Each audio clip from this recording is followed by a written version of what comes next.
The broadcast is now starting. All attendees are in listen-only mode. Hi everyone, we're going to go ahead and get started. I'd like to welcome you all to this College Horizons webinar.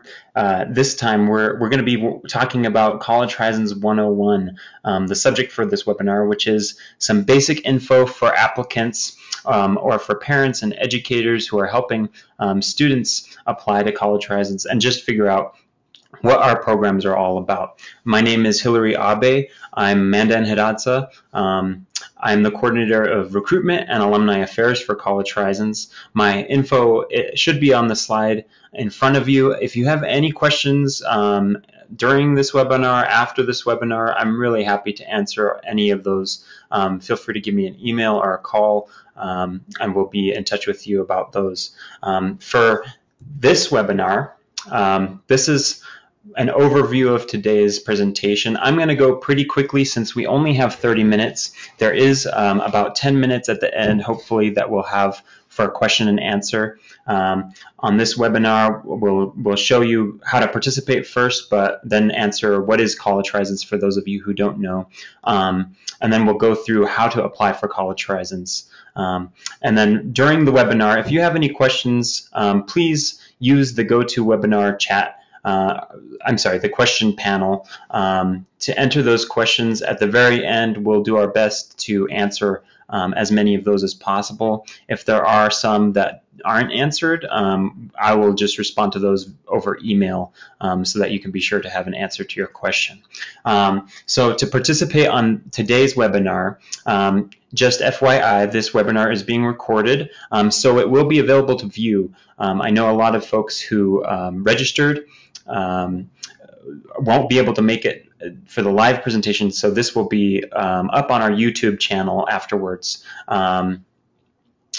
The slides will also be available, and this is going to be available and sent out immediately to all participants so that you can review them with your student or with your classroom. So the attendees are on mute only mode, so to participate you don't have to say anything during this webinar. I'll be the one presenting, and then as I mentioned before, you can use the question pane to participate with questions. So what is College Horizons? First, College Horizons, let me see. Looks like some folks haven't seen my screen or the presentation slides, so I just want to make sure that everyone can see that. Okay.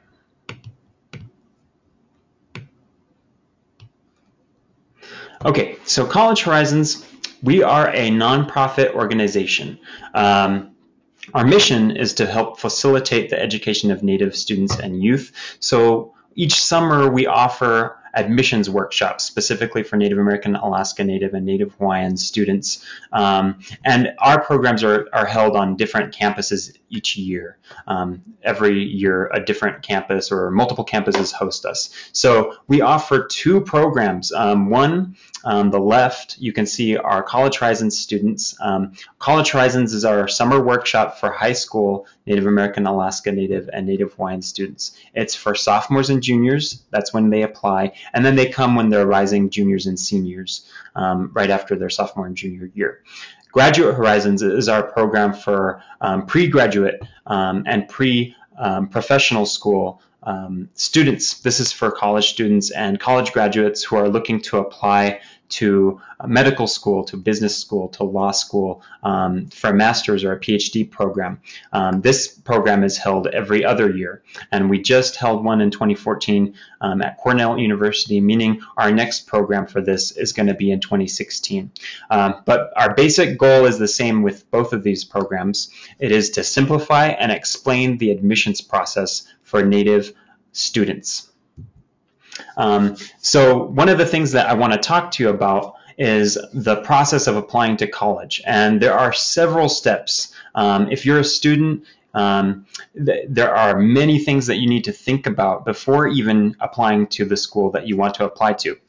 So These are questions that we often are dealing with when we have students at the program, and we're helping them to come to some answers about.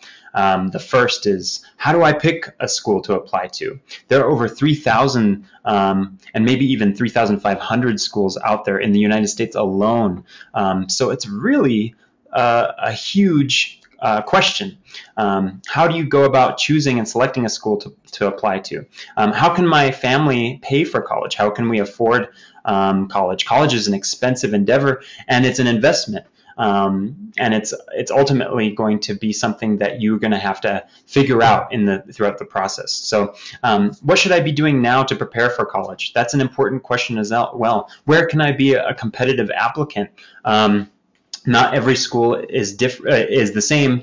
Each school is going to be different in terms of the applicants it's looking for, and ultimately the applicants that they're admitting. And some schools are more competitive than others. Where will you find a school that is going to match your needs as a student and challenge you as a student?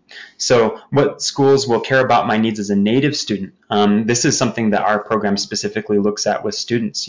Some students want a Native community on campus. Some students want to see a Native studies curriculum. These are important questions for Native students. And then also, what schools are you looking at in terms of in-state, out-of-state, close to home, far from home, private schools versus public institutions? And then where will I be happy? What programs are important to me? Ultimately, we hope that students are able to choose schools that they're going to be able to thrive at. And that really means also being able to enjoy the experience of college, because it can be a really fulfilling time. How can I be competitive in the application process? Not every student has a 4.0, and nor should every student have a 4.0. These are all qualities that each college that you're looking into are going to consider and weigh differently. So when we're advising students in the college application process, we're really helping you showcase your strengths. How can you look competitive to a school that you really want to go to, and ultimately to the whole entire list of schools that you will be applying to. So these are all just starting points and basic questions. There's many, many, many more, but the bottom line is that College Horizons really is helping you to consider and understand the multiple factors in selecting and applying to colleges. That's one of our main goals through the program. So next, really looking at the college application process as a whole, there are several steps to getting from high school to college, point A to point B, and the main one being the college application and financial aid process. This on your screen is really just a quick snapshot and a rundown of all the things that you need to prepare when you're looking to apply. This isn't a comprehensive list. Some schools might require different things or additional things. Some schools may require less, depending on what type of institution you're applying to. But really, this is a basic list. So I'm just going to run down really quickly and give you a quick snapshot. Basic information. Usually there's a form that you'll have to apply with and fill out. In our case, we use the Common Application to help students understand the college application process. This is a form that is used by over 500 institutions currently, and you can submit this application without having to duplicate your work. And this typically asks for your name, your address, your high school, and a lot of other info. Application fees. So one of the things that we work with students on and get questioned on is, can I apply to more than, say, 10 schools? Well, the application fees are really going to be a component of this, and each school is going to have different requirements. Many schools require a fee, though, however, to apply. Transcripts and GPA. All schools, for the most part, are going to require that you submit an up-to-date high school transcript in the fall of your application submission, and then a follow-up in the spring with your final grades in your senior year. The GPA is an amalgamation of all your grades and is usually reduced down to a simple number, for instance, a 3.0, 3.5, or a 4.0. That indicates your overall average GPA. Academic requirements. Many colleges require that you take a certain number of years of English, of science, of math, of social studies, and then perhaps some foreign language. So those are going to be important to look at when you're looking at schools to see what types of courses they're requiring that their applicants complete before applying to their institution.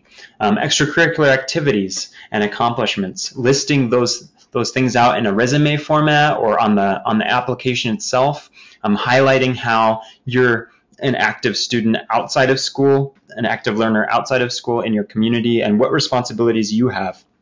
A lot of schools really weigh this up there as important. And then teacher recommendations. What do your teachers in your classes during your senior year, have to say about you? That's going to be very important. Your counselor recommendation, also very important. And then a personal essay and perhaps short answer questions. This is where you get to explain and to voice your history as a student, your passions as a student, and your personality as a student. The SAT or ACT, and this is something that some colleges require, many do still. Some colleges are actually moving towards test optional or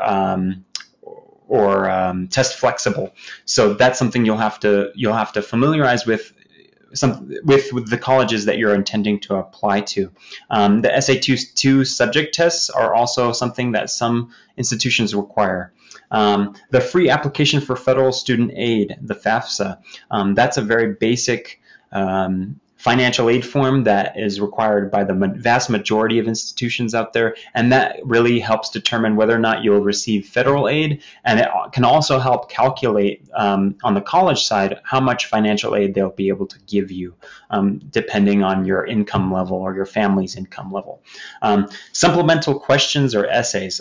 These are just the miscellaneous essays or questions that some colleges will require you to answer and may not be applicable to all the colleges you're applying to. So this is just a quick snapshot. This is a lot to cover in, say you're entering your senior year, fall term, you're going already 100 miles per hour with your activities, your schoolwork, and then on top of all that, you have to figure all this out. It's a lot to do in a term, and certainly you can do it, but we advise students to begin as early as possible. And of course, College Horizons, our program is designed to guide students through this whole process. And during our program, we're really running our students through both of these slides worth of information. So fast forwarding to our summer workshops. When students attend our program, a lot happens. We call it a boot camp for a reason, and it's really 6 days of intensive preparation for the college process, which begins before the 6 days with homework that we're giving students, but also lasts after the 6 days too. But during the 6 days, I just want to give you a brief rundown of what we do. We research and select a list of schools to apply to. So each student leaves the program with 10 schools that they want to apply to, and they're going to be a range of schools. We edit and complete a common application. As I mentioned before, this is the application form that is accepted by many schools, over 500 schools.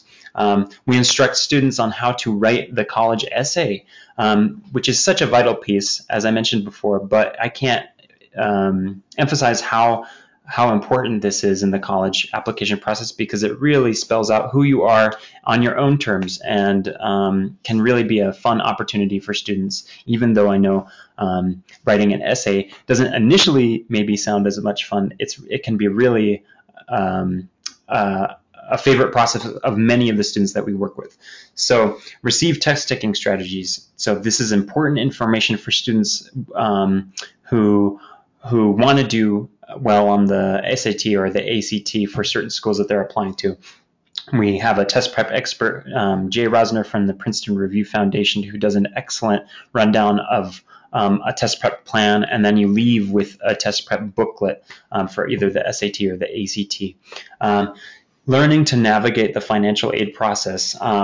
At the program, we complete a preliminary FAFSA. We also read and compare financial aid award letters so that you can get into the mindset of what it takes to figure out the differences when you are admitted to different institutions and they give you different financial aid packages. It can be kind of confusing, but we help you understand that process a little bit. And then, of course, we calculate the EFC. This is the expected family contribution, and this is a federal term from the FAFSA that basically gives you an idea of the types of scholarships and aid that you should be applying to. And the Gates Millennium Scholarship, which is an amazing scholarship offered and administered by the American Indian Graduate Center, is going to be key to understanding whether or not you're eligible to apply to this scholarship. So the other things we do, students attend a campus tour, of course, on the college campus that we're at, and also a college fair where all 40 plus of our partner schools are in attendance. You attend 6 to 7 informational sessions, so you get to choose among our partner schools that are at the program which sessions you want to attend and learn more about their colleges. You understand challenges. We really go through the process of taking students through what they might encounter in college, the good and the bad, and we're really honest about what college can be to certain students. And there are things that you can do to prepare on how to succeed as a Native student in college that we help you think about.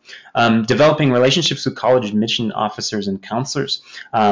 So what is really unique about our program is that college counselors and admissions officers from our partner institutions, there's about usually 60 faculty at our program, and this is an amazing number to have because you're really working one-on-one, and we work in small groups. So students are working with faculty, and throughout the 6 days of the program, it's an informal program in a sense because you get to really get to know your faculty. When we're staying in the dorms, oftentimes faculty and students are all staying in the same dorm, men and girls, and then you're really brushing your teeth next to the faculty member. You're having casual conversations. Some faculty and students get to play pickup games of volleyball or basketball. It's a really fun time. You're not just in a kind of in a formal setting where you're just receiving information. You're talking, you're eating meals with these people, and they're really giving you their honest perspective about their own college experience, along with tips and ideas and strategies for how you can pick a school and apply. It's a blast. So meeting and connecting with 100 Native youth from all over the country. This is a huge part of the program. And you're rooming with students that might be from across the country from you, from a completely different culture. You're getting to experience the different areas of the country that you may not have had a chance to visit yet, and the students from those communities. It's a huge learning opportunity for our students. And then, of course, this sounds like a lot of work because it is, and we do expect a lot from our students, but we also expect that students have fun at the program. And so it's a mix of hard work and hard play. So key achievements, things we're really proud of. To date, over 2,800 students have attended College Horizons. 600 plus have attended Graduate Horizons. And then every year, 99% of our alumni typically go on to college. 95% go on to four-year institutions. And a third of all our students end up at very selective institutions. And a selective institution is a school that typically accepts 50% or less of their applicant pool. In terms of college graduation, 85% of our alumni are graduating college within 5 years. That's a huge number, and that's above the national average. So we think that has a lot to do with how we help students pick schools, and then pick schools that are ultimately going to support them for the 4 years that they're there. Every year, also, about 10 to 15 of our alumni are usually named Gates Millennium Scholars. And as I mentioned before, the Gates Scholarship is a really fantastic scholarship for Native students that pays for all 4 years of the college education, what a student's family can't afford, or sorry, whatever is not given in terms of financial aid from the college is made up for with the Gates. So in our 2014 cohort at Dartmouth College this last summer, we had an amazing program. It was the most diverse program we've ever had. And we had over 40 tribal nations represented, Alaska Native and Native Hawaiian groups. So this was an incredible program for us. And then I just want to go down really quickly some of the perks of attending College Horizons. One of the great things about our program, and it's also kind of a double-edged sword because many of our students wish it was longer, but it's a short program. It's 6 days. So that leaves a lot of room in the summer for other activities, other programs, and it doesn't crowd your summer out. So we're only asking for 6 days of your time. The other thing is that you get to really experience a college environment in a residential sense. This means living in the dorms, eating in the dining halls, experiencing the athletic facilities, and seeing what a college town has to offer by going to the shops, the coffee shops, the restaurants. Seeing all of that is such an important part to understanding what type of college environment you want to be in. So this is another benefit, understanding the college application process before your senior year of high school. I mentioned before that it's a lot of work to get everything in line before your senior year of high school, or during your senior year of high school when you're applying to college. And we really try to help you understand the entire process before you reach that point. You're making friends with similar goals and passions, as I mentioned before, and then you're also really forging friendships with college admissions counselors and with amazing institutions. And these are people that after the program you can contact for ongoing advice about your application, about your essay, and just general questions about college. It's really invaluable to know these folks. And then, of course, this coming year we'll be at Stanford and Bowdoin. That's in California and Maine, respectively. So I know many of the students we have at the programs are not from these two states. And generally speaking, most students get to go to a new place and a new campus when they come to our program. So you're really seeing a new part of the country. That's a big advantage. And as I just mentioned, these are the dates for our upcoming programs in 2015. Bowdoin College, which is in Brunswick, Maine, is going to be from June 21st through June 26th. And then Stanford University, which is in Stanford, California, on the other coast, the West Coast, is going to be from July 12th to July 17th. These are both amazing schools. Bowdoin is a small liberal arts college in Maine, and then Stanford is a large research institution in California. So they're going to offer different experiences. And one of the things to point out is that they have different dates. They don't overlap. So if you're a student that has an important event happening in June, or a ceremony, or something that you can't miss, the good news is that we do offer 2 different dates so that you can note that in your application to us. So really quickly, I'm going to go through the College Horizons application process. First, how do you apply? Really, you just go to our website, and I'm going to go through the website really quickly so you can actually see where you go. You click on the Apply button from our home webpage, which is collegehorizons.org, www.collegehorizons.org. And it's going to take you to a page where you register your information with us. And then you're going to be able to download the application once you submit this form. When you click on the download link, it should automatically download the application. It was just released today. If you have any trouble at all downloading the application, please just email us or call us and we can send you an application if it's giving you trouble, but it shouldn't be since we've been testing it. And then the application itself looks like this. There are two versions. There's a Word version, which you can actually fill out on your computer and save. And then there's a PDF version. And if you don't have Microsoft Word or compatible software, you can print this version and fill it out by pen. So there's two ways to apply.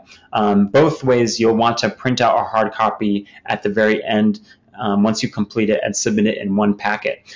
The application instructions are very clear, they're detailed, and there's a lot of them. So I really suggest downloading the application and reading the instructions sooner than later so that you can get a sense of what is required from us. And then it's a form, and you can see that I can enter my information here, and you can actually save it as well. So this is pretty useful, but then there's many components to our application as well. So there's the counselor recommendation, a teacher recommendation, there's consent forms. My point is that this is an application that's going to take you a little bit of time to complete and something that you don't necessarily want to do at the last minute.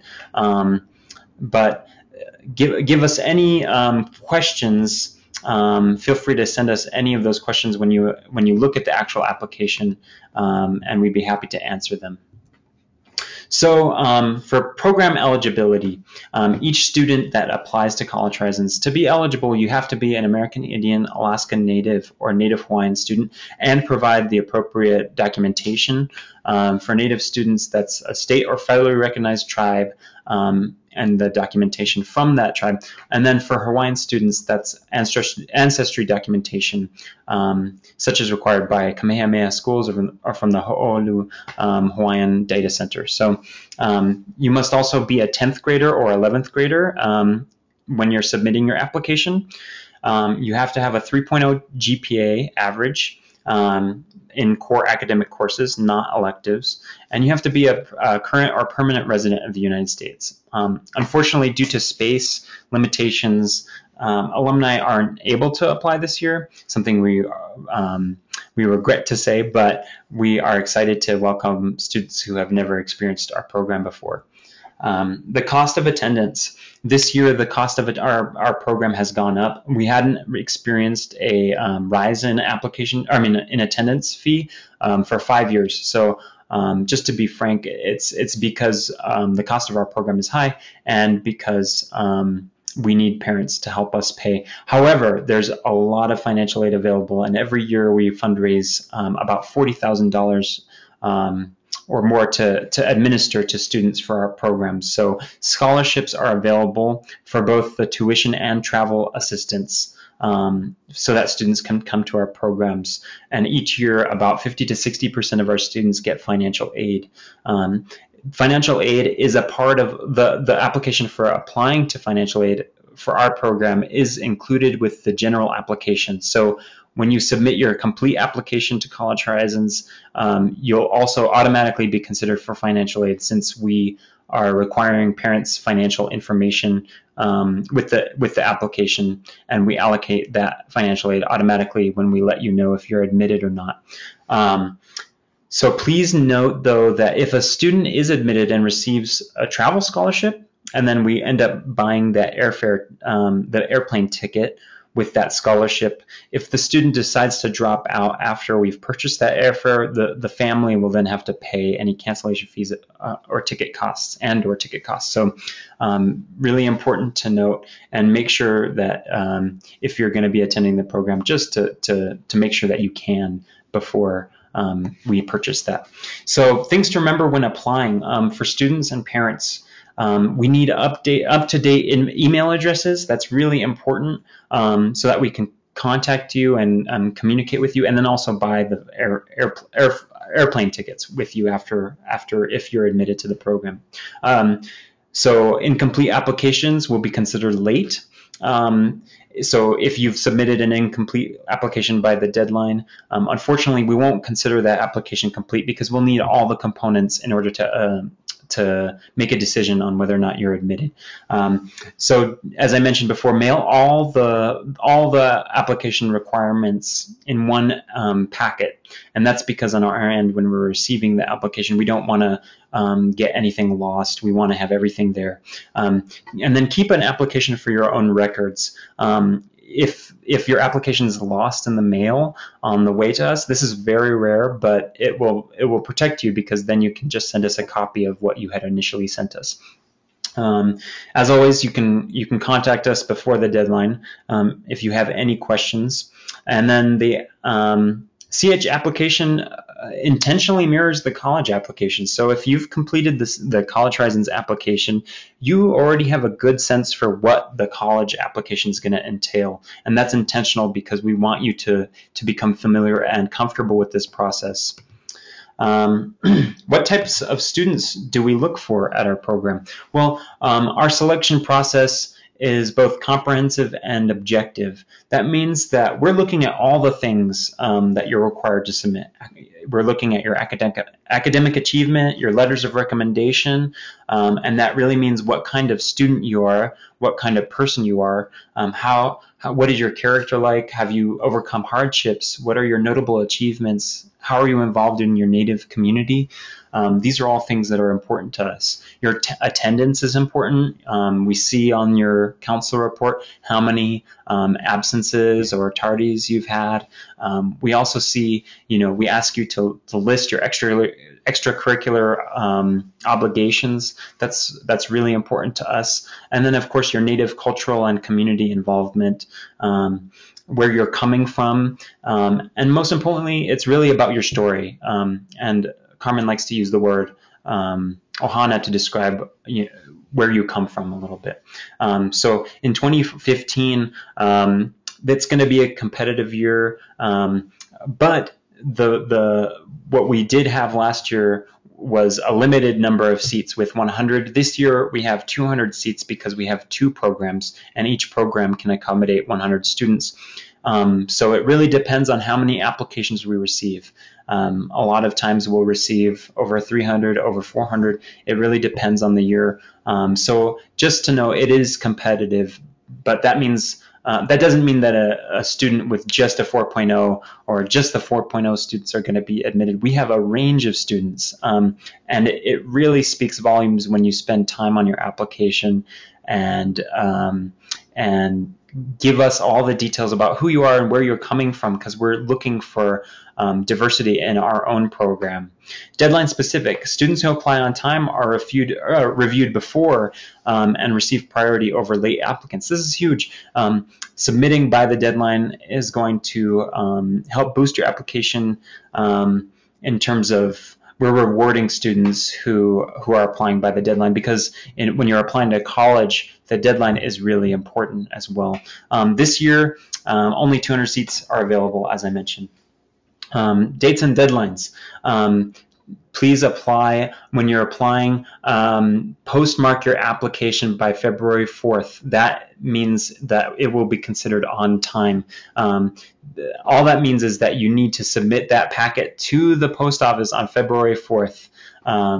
And it will be postmarked, it will be stamped by the office, and we'll consider it on time. Anything sent after that date will be considered late. And we'll be accepting late applicants on a space available basis. If you did not submit your application on time, please give us an email or a call. We usually send out an email to let you know that we're still accepting applications or that we are full.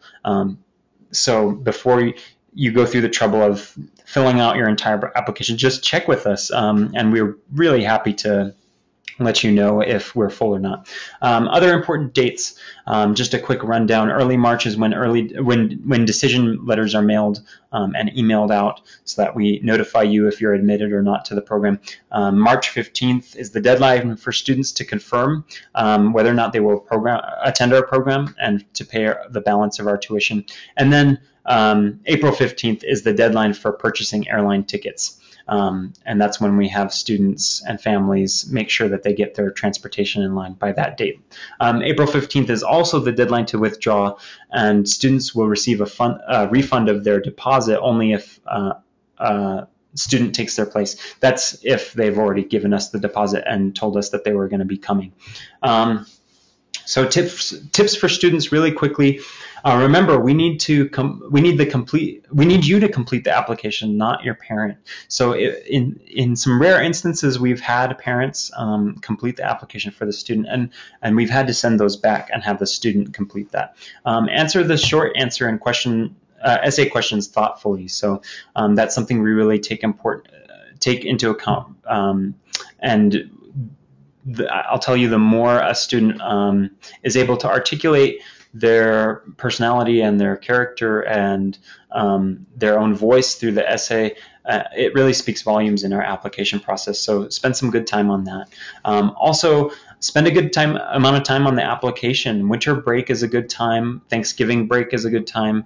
But really read the application components and the instructions now, if possible. Get a friend to proofread your application before you submit it. A teacher, a counselor, maybe a parent, those are all going to be good to look over your application, make sure there's no errors on it.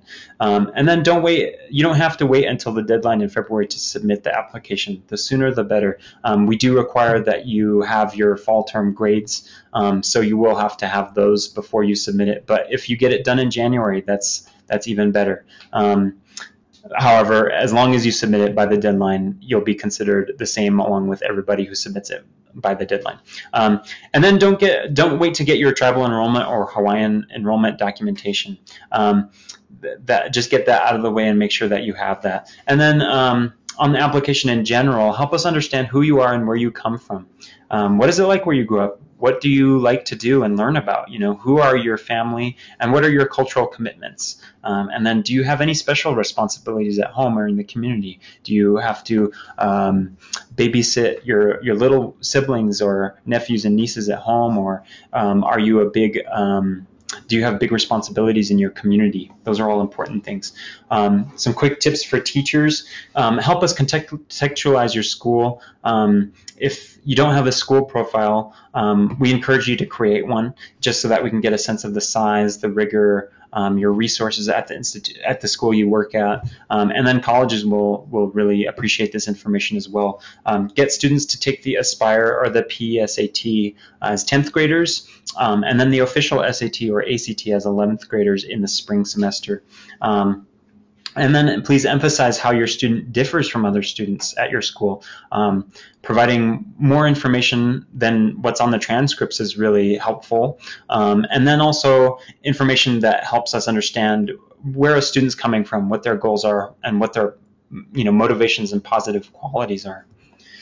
And then quickly, some info for parents.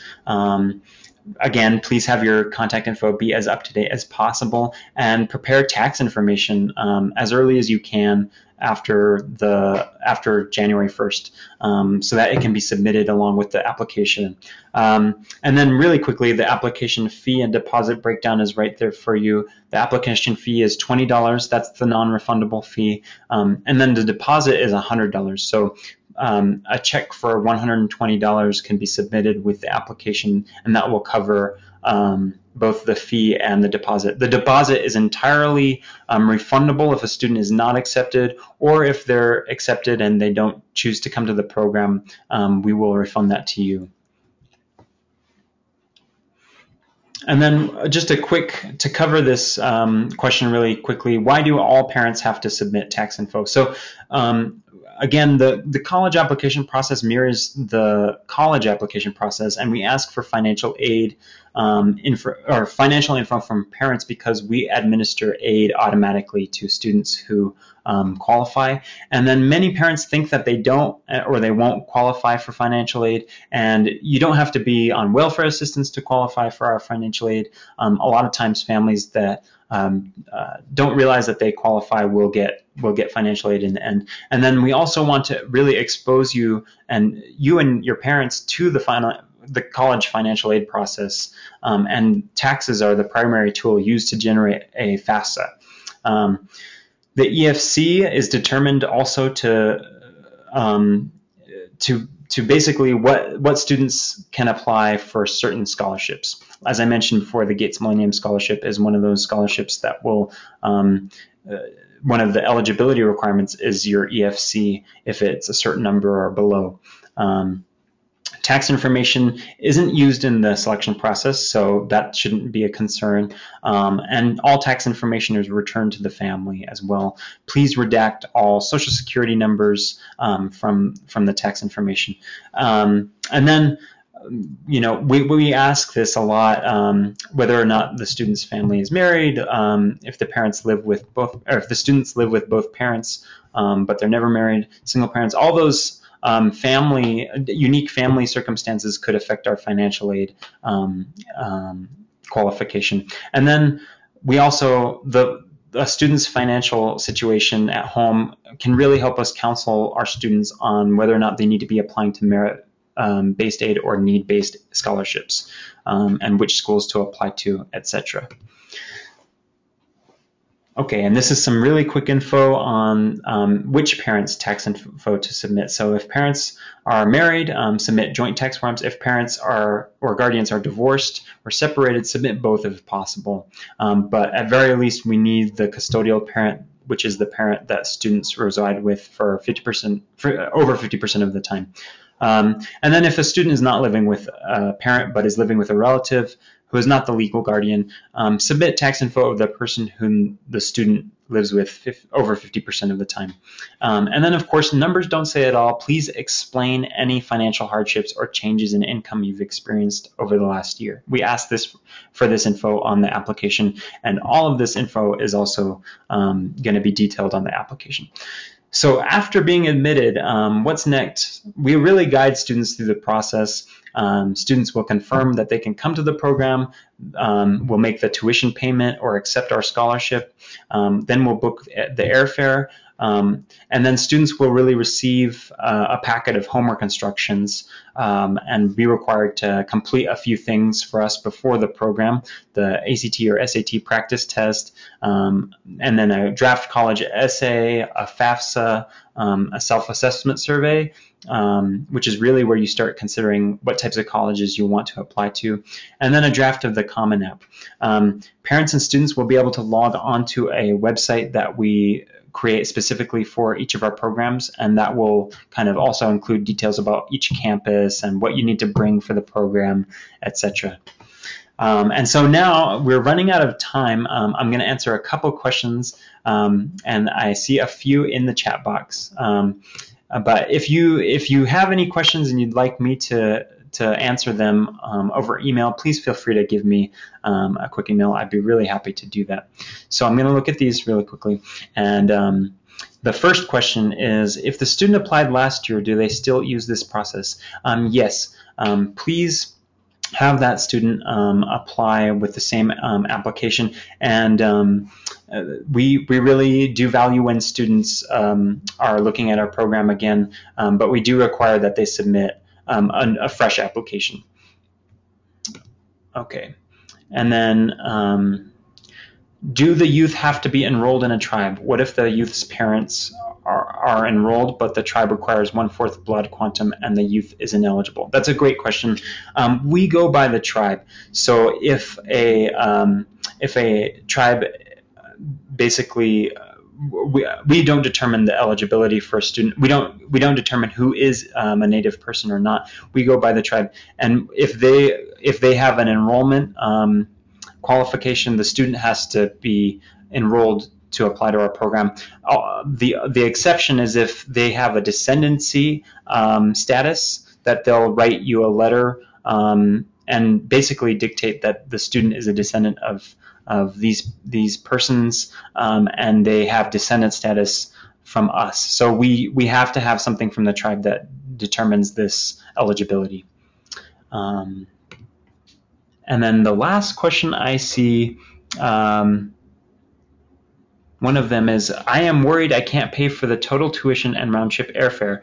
Should I still apply? And then the answer is yes, absolutely. You should definitely apply. These are the same circumstances that will actually be around when you apply to college as well. And then, as I said, again, we raise $40,000 every year so that we can allocate that for financial aid for students. And when you explain your financial situation in your application, it's going to be something that we're looking at so that we can determine if you qualify for our financial aid.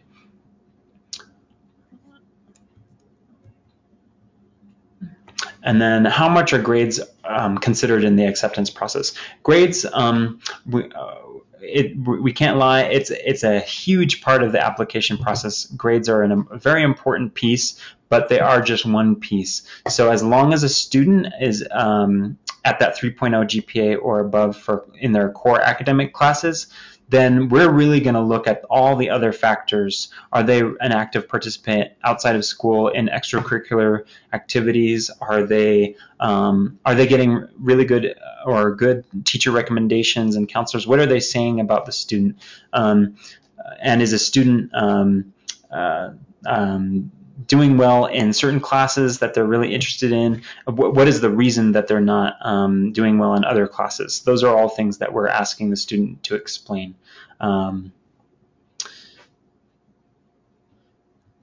Well, it looks like we're out of time. I'm going to go ahead and take all the other questions that are remaining and answer them offline. I'd really like to thank you for attending.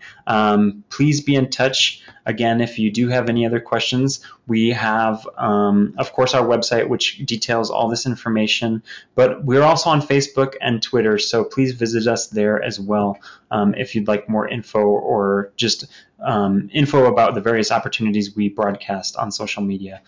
Thank you for attending, and we're really looking forward to being in touch and to seeing you or your students apply to the program. Thank you.